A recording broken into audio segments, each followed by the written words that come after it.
Photo खिंचवाया इसने। ओम शांति। ओम शांति।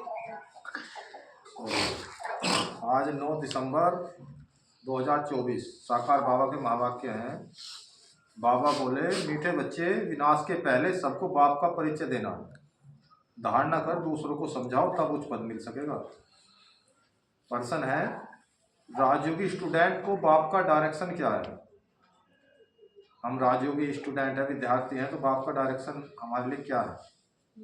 उत्तर है, बाबा को याद करना, दिल बाबा से ही लगानी है एक सी। तो बाबा ने यही कहा, तुम्हें डायरेक्शन है कि एक बाप का बनकर फिर औरों से दिल नहीं लगानी है, प्रतिज्ञा कर फिर पतित नहीं बनना है। तुम ऐसा संपूर्ण पावन बन जाओ जो बाप और टीचर की याद स्वतः निरंतर बनी रहे। जैसे हमें आपस की याद बन रही रहे ना निरंतर, योगेंद्र भाई जगबीरी माता को हम याद करते रहे बार बार, जगबीरी माता, जगवती माता जी। तो ऐसे हम शिव बाबा को याद ज्यादा करते रहे, आपस में भी करते रहे थोड़ा थोड़ा। तो बाबा यही कह रहे हैं, तुम ऐसा संपूर्ण पावन बन जाओ जो बाप और टीचर की याद स्वतः निरंतर बनी रहे। स्वतः का मतलब है हमारा कहने का, स्वतः याद आवे ना, जैसे कोई भाई बहन अपने लौकिक वाले, उसको कोई मंत्र जाप है उसकी जरूरत नहीं पड़ती। तो ऐसे हमें बाप की याद स्वतः निरंतर बनी रहे। स्वतः है, एक बाप से ही प्यार करो, उसे ही याद करो, तो तुम्हें बहुत ताकत मिलती रहेगी। ओम शांति। रूहानी बाप बैठ समझाते हैं, समझाते तब है जबकि यह शरीर है। शिव बाबा समझाते हैं, तब समझाते हैं जब ब्रह्म तन में आते हैं। सम्मुख ही समझाना होता है, जो सम्मुख समझाया जाता है वह फिर लिखत के द्वारा सबके पास जाता है। तुम यहाँ आते हो सम्मुख सुनने के लिए, मधुबन जाते हैं बाबा के पास सम्मुख आमने सामने सुनने के लिए। बेहद का बाप आत्माओं को सुनाते हैं, आत्मा ही सुनती है, सब कुछ आत्मा ही करती है इस शरीर द्वारा। इसलिए पहले पहले अपने को आत्मा जरूर समझना है। गायन है आत्मा, आत्माएं परमात्मा अलग रहे बहुकाल। सुंदर मेरा कर दिया जब सतगुरु मिला दलाल। तो दलाल भाई जी ने बताया था, बिल्कुल सही, आगे आएगा वो। दलाल माने ब्रह्मा बाबा ही। सबसे पहले बाप से कौन बिछोड़ कर आते हैं यहाँ पाठ बजाने। तुमसे पूछेंगे कितना समय तुम बाप से अलग रहे हो, तो तुम कहेंगे 5000 वर्ष। पूरा हिसाब है ना। यह तो तुम बच्चों को पता है कैसे नंबरवार आते हैं। बाप जो ऊपर में थे वह भी अभी नीचे आ गए हैं। तुम सबकी बाबा क्या करने आए हैं नीचे? जो ऊपर में बाबा थे शिव बाबा, हमने पुकारा जन्म जन्मांतरों से, वो हमारी पुकार सुन के आ गए। क्या करने के लिए आए? हमारी सेवा करने बाबा, हमें समझा कर। हाँ जी। और उससे क्या होगा? इन सब चीज़ों से हमारी आत्मरूपी बैटरी चार्ज करने।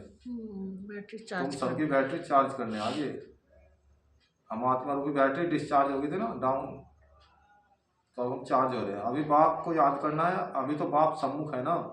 भक्ति मार्ग में तो बाप के ऑक्यूपेशन का पता ही नहीं है, नाम रूप देश काल को जानते ही नहीं। तुम तो नाम रूप देश काल का सब पता है।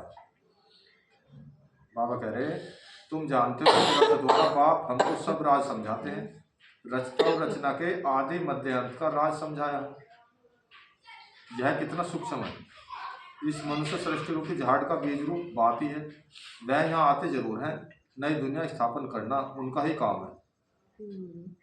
ऐसे नहीं कि वहाँ बैठे स्थापना करते हैं, ऐसे नहीं कि बाबा ऊपर बैठे हुए स्थापना करेंगे, आना ही पड़ता है स्थापना के लिए। तुम बच्चे जानते हो बाबा इस तन द्वारा हमको सम्मुख समझा रहे हैं। यह भी बाप का प्यार करना हुआ ना। तो बाप का प्यार करना क्या हुआ? समझाना ही बाप का प्यार करना हुआ। इस ज्ञान से हमारी सदगति हो जाती है। तो यही तो बाप का प्यार है, शिव बाप का प्यार। और ये सभी के लिए है, पूरी दुनिया के लिए। और कोई को भी उनकी बायोग्राफी का पता नहीं है। गीता है आदि सनातन देवी देवता धर्म का शास्त्र। यह भी तुम जानते हो, इस ज्ञान के बाद है विनाश। विनाश जरूर होना है।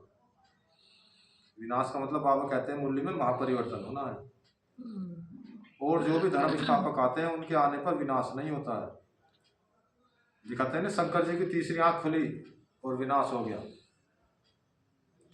तो ये अब वही समय चल रहा है। विनाश का टाइम ही यह है, इसलिए तुमको जो ज्ञान मिलता है वह फिर खलास हो जाता है। जो टाइम सब हमें अब मिलता है, जो ज्ञान संगम युग पर, वो फिर खत्म हो जाता है। बाबा कहते हैं तुम बच्चों की बुद्धि में यह सब बातें हैं, तुम रचता और रचना को जान गए हो, है दोनों अनादि जो चलते आते हैं, रचता भी और रचना भी। शिव बाबा भी अनादि है, परमात्माएं भी अनादि है, और ये सृष्टि का चक्र भी अनादि है। बाप का पार्ट है संगम पर आने का। भक्ति आधा कल्प चलती है, ज्ञान नहीं चलता है। ज्ञान तो अभी मिलता है ना हमें संगम युग पर, उसका वर्षा चलता है आधा कल्प। बाबा कहते हैं ज्ञान का वर्षा आधा कल्प के लिए मिलता है। ज्ञान तो एक ही बार सिर्फ संगम पर मिलता है।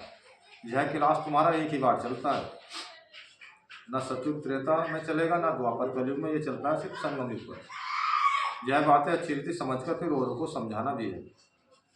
तो बाबा कह रहे अच्छी रीति समझना है। अच्छी रीति बाबा ने यहाँ शब्द लगाया है। ऐसा हम मोटा मोटा समझ ले, ऊपर से कहीं कोई बात ऐसे उठा लें, समझते नहीं, लापरवाही नहीं करनी है। तो बाबा ने कहा अच्छी रीति समझना। कोई बात समझ में ना आए तो दीदी से पूछ सकें, कोई भी बात है लोगों की हो कैसे भी। पद का सारा मदार है सर्विस करने पर। तुम जानते हो पुरुषार्थ कर अब नई दुनिया में जाना, धारणा कर और दूसरों को समझाना, इस पर ही तुम्हारा पद है। विनाश होने के पहले सबको बाप का परिचय देना है और रचना के आदि मध्यांत का परिचय देना। बाबा कहते हैं तुम भी बाप को याद करते हो कि जन्म जन्मांतर के पाप कट जाए, क्योंकि शिव बाबा को तो पता है हमारे आत्मा पे जन्म जन्मांतर के पाप चढ़े हुए हैं।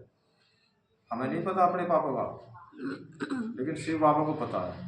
इसलिए तो वो हमारे जन्म जन्मांतर की जो कट चढ़ी हुई है आत्मा पर, जंग लगा हुआ है, वो हटवाने की कोशिश कर रहे हैं। इस पढ़ाई के द्वारा कह रहे हैं कि तुम कैसे काटोगे अपने पापों को। जब तक बाप पढ़ाते रहते हैं याद जरूर करना है। पढ़ाने वाले के साथ योग तो रहेगा ना।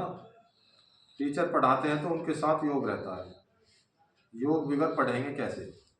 योग अर्थात पढ़ाने वाले की याद। यह बाप भी है, टीचर भी है, सतगुरु भी।